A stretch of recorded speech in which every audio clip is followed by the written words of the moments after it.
Chapter 15: The Revival of the King of Wuji.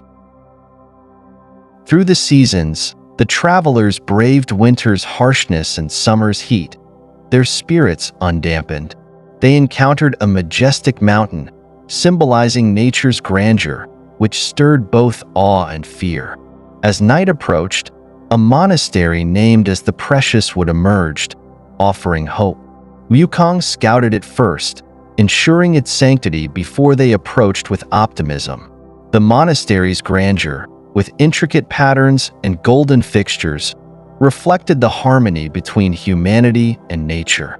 Sanzang was moved by the statues of the four heavenly kings and Guanyin, but the stern abbot was initially reluctant to host them.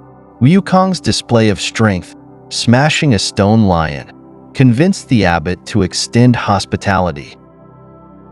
As the evening progressed, Sanzang, moved by the moon's luminescence, recited a poem capturing the essence of their journey. His words were a blend of longing for home and the yearning for spiritual enlightenment. Wukong, with his deep understanding of the cosmos, explained the celestial dance of the moon and the sun, drawing parallels to their own journey and the pursuit of the ultimate truth. Friar Sand and Pig contributed their own insights, their words a reminder of the simplicity and beauty of existence. United in the pursuit of wisdom and the understanding of the universe's mysteries, they retired for the night, leaving Sanzang to ponder the teachings and the path ahead. In the hallowed halls of the Precious Wood Monastery, the air was thick with the scent of incense and the soft murmur of sutras being recited. The Tang priest, Sanzang, sat in the meditation hall, his eyes closed in concentration as he read the sacred texts by the flickering light of a silver lamp. The night was still, the only sound the distant hoot of an owl echoing through the mountains. Suddenly, a disturbance in the quietude, a rush of wind that whispered through the monastery gates and down the corridors, carrying with it a sense of foreboding. Sanzang, startled, shielded his lamp from the gust, but it flickered and danced, casting eerie shadows on the walls. His heart pounded in his chest, for he knew not what manner of creature might seek him out in the dead of night. A figure appeared at the threshold of the meditation hall, drenched and trembling, his form wavering in the uncertain light. The man wore a heaven-touching hat and a belt of blue-green jade, his ochre robe adorned with dragons and phoenixes in a dance of sorrow. In his hand, he clutched a white jade scepter, its constellations dimmed by the gloom. Sanzang, though fearful, was a man of compassion. He addressed the stranger, "I am but a humble monk, on a quest to the west at the behest of the Tang Emperor. I carry no desires, no anger, only the wish to fulfill my sacred duty. If you are a spirit or a fiend, I advise you to depart and not tarry in my presence." A figure appeared at the threshold of the meditation hall, drenched and trembling, his form wavering in the uncertain light. The man wore a heaven-touching hat and a belt of blue-green jade, his ochre robe adorned with dragons and phoenixes in a dance of sorrow. In his hand, he clutched a white jade scepter, its constellations dimmed by the gloom. Sanzang, though fearful, was a man of compassion. He addressed the stranger, "I am but a humble monk, on a quest to the west at the behest of the Tang Emperor. I carry no desires, no anger, only the wish to fulfill my sacred duty. If you are a spirit or a fiend, I advise you to depart and not tarry in my presence." The figure shook his head, his voice choked with tears. "I am neither fiend nor ghost, but a monarch wronged, a king undone by treachery." He revealed himself to be the ruler of a kingdom, his land once prosperous, now beset by drought and despair. The king spoke of a Chuanjin wizard, a man of great power who had come to his aid, only to betray him. In the gardens of his palace, by the eight-sided well, the wizard had cast him into its depths and assumed his form, ruling in his stead. Sanzang listened, his brow furrowed in concern. He had heard tales of such dark magic, of wizards who could change their visage and deceive even the keenest of eyes. But he was a man of faith, and in his heart, he knew that right would always prevail over wrong. The king, now a ghost, had sought Sanzang's help, for he had heard of the monk's legendary disciple, the great sage equaling heaven, known for his prowess in subduing demons and his unwavering dedication to justice. The ghost had been told that only this disciple could restore the true king to his throne and free the kingdom from the clutches of the impostor. Sanzang, moved by the ghost's plight, agreed to help. He would send his disciple, son Wukong, to uncover the truth and bring the fiend to justice. The ghost, grateful, left Sanzang with a token, a gold-bordered white jade scepter, a symbol of his royal authority, and a promise that his son, the crown prince, would know it when he saw it. As the ghostly figure vanished with the night wind, Sanzang was left with a heavy heart. He knew the task ahead was fraught with danger, but he also knew that the path to enlightenment was never smooth. He retired to his chambers, the weight of the kingdom's fate heavy on his mind. The next day dawned with a promise of hope. Sanzang, dressed in his golden cassock, held the red and gold lacquer box containing the white jade scepter and awaited the arrival of the crown prince. As the sun climbed higher, the sound of hooves and the flutter of banners announced the approach of the prince and his hunting party. The prince, intrigued and frustrated, demanded an explanation. Sanzang, calm and composed, revealed his true identity as the Tang priest on a sacred mission. He spoke of the treasures he carried, the first and second grade treasures of immense power and wisdom. The prince, his interest piqued, pressed Sanzang for more information. Sanzang introduced the Kingmaker, a tiny monk no more than 2 inches tall, who claimed to know all that had transpired and all that was to come. The prince, skeptical, challenged the Kingmaker's abilities, questioning the validity of his claims. The Kingmaker, in response, recounted the tale of the wizard and the king, a story that sent a chill down the prince's spine. The prince, torn between disbelief and the undeniable truth in the Kingmaker's words, was faced with a choice.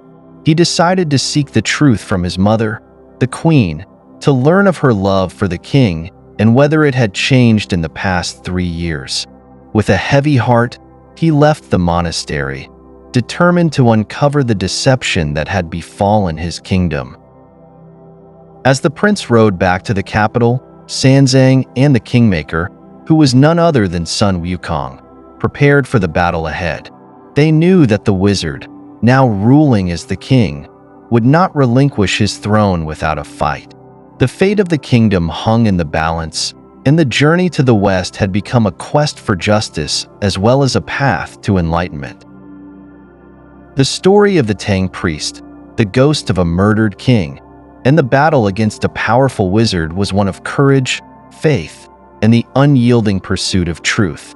It was a tale that would echo through the ages, a reminder that even in the face of darkness, the light of righteousness always shines through. In the realm of the fantastical, where tales of valor and cunning intertwine, there lies the chronicle of the great sage equaling heaven, son Wukong, and his companions on their quest for enlightenment. The narrative unfolds in a land shrouded in mystery and peril, where a malevolent spirit has usurped the throne of the kingdom of Wuji, casting a shadow of darkness over the realm. The story commences with the great sage, son Wukong, grappling with a dire predicament. His master, the Tang priest Sanzang, has been entrusted with a grave task: to revive the monarch of Wuji, who has been slain by an evil spirit and cast into a well, his soul in the clutches of the underworld. The only hope for the king's resurrection lies in the hands of the great sage, who must navigate the treacherous paths of the celestial and the infernal to seek a remedy. As Wukong ponders his next move, the portly and mischievous Zhu Beiji, also known as Pig, offers a cunning suggestion. He proposes that they venture to the underworld to retrieve the king's soul, a feat that would require them to outwit the lords of the nether regions. Wukong, however, has a different plan.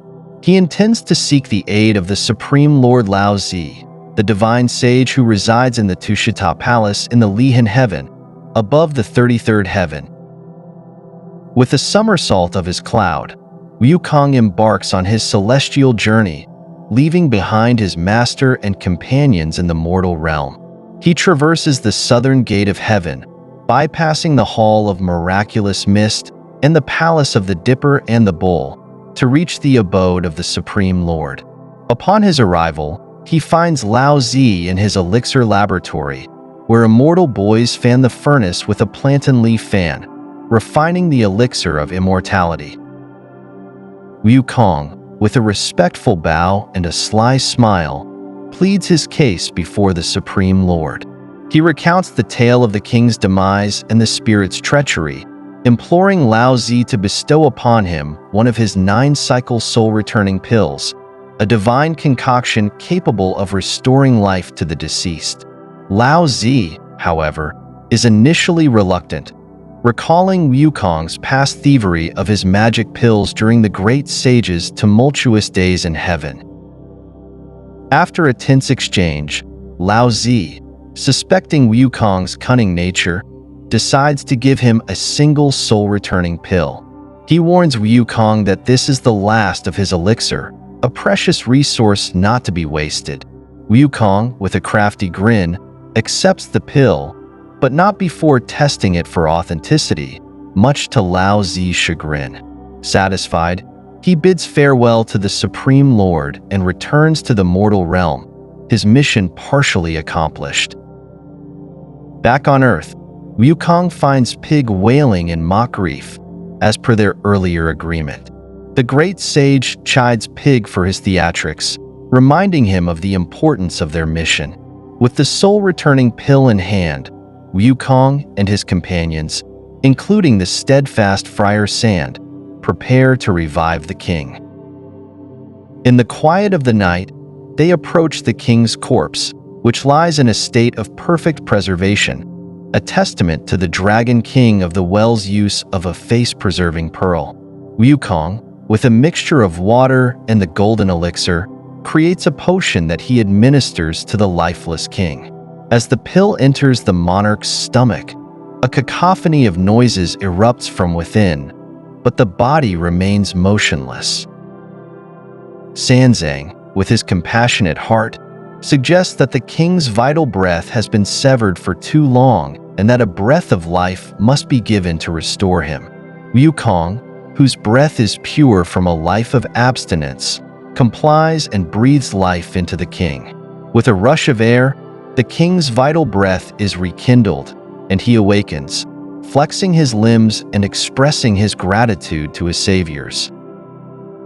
The king, overwhelmed by his second chance at life, pledges his service to Wukong and his companions on their journey to the Western Heaven. The group, now united, prepares to confront the impostor who has usurped the throne. As they approach the city, Wukong devises a plan to expose the fiend and restore the true king to his rightful place. The narrative culminates in a dramatic confrontation at the palace, where Wukong and his companions face the fiend monarch. The great sage, with his unparalleled wit and magic, immobilizes the court officials with a mere gesture, asserting his dominance over the impostor. The fiend, enraged by Wukong's audacity, attempts to seize him, only to find himself outmatched by the great sage's cunning. As the battle ensues, the fiend, realizing his defeat, attempts to flee, only to be pursued by Wukong. The chase leads to a climactic encounter in the skies, where Wukong, with the aid of the Bodhisattva Manjusri, reveals the fiend's true form, a blue-haired lion, a creature from under Manjusri's throne. The revelation stuns all, and the lion, subdued by Manjusri, is taken away to atone for his transgressions. With the kingdom restored to its rightful ruler, Wukong and his companions are hailed as heroes. The king, grateful for his salvation, showers them with honors and prepares to resume his duties. Wukong, ever the trickster, lightens the mood with his humor, reminding the king that he has served them well for the 15 miles into town. The tale of the great sage's revival of the monarch and the defeat of the usurper is a testament to the enduring themes of loyalty, courage, and the triumph of good over evil. It is a story that resonates across the ages, a reminder of the power of perseverance and the importance of staying true to one's path in the face of adversity. As the chronicle of the great sage and his companions continues, their journey is marked by trials and tribulations, but also by moments of profound wisdom and camaraderie. With the truth laid bare, Monkey spares the life of the creature, and the Bodhisattva transforms it back to its true form. Manjusri, the Bodhisattva of wisdom, tames the beast with a lotus blossom and rides it back to Wutai Mountain, leaving Monkey and his companions to continue their journey. The narrative then shifts to the Tang priest, also known as Sanzang, and his disciples as they enter a palace, greeted with reverence and gratitude by the monarch, ministers, queen, and prince. The heroes recount the tale of the demon's recovery, and the royal family showers them with honor and thanks. Amidst the celebration, a gatekeeper announces the arrival of 4 more monks, causing panic among the heroes, fearing a trick by the fiend. However, it is soon revealed that these monks are from the Precious Wood Monastery, bearing the king's regalia. Monkey, with great delight, assists the king in regaining his royal attire and scepter, urging him to resume his throne. The king, humbled by his experience, insists that Sanzang should be the king, but the Tang priest remains steadfast in his mission to fetch the scriptures. The king, reluctantly, returns to his duties, and the kingdom is restored to peace. If you want to know what happened afterwards, listen to the explanation in the next installment.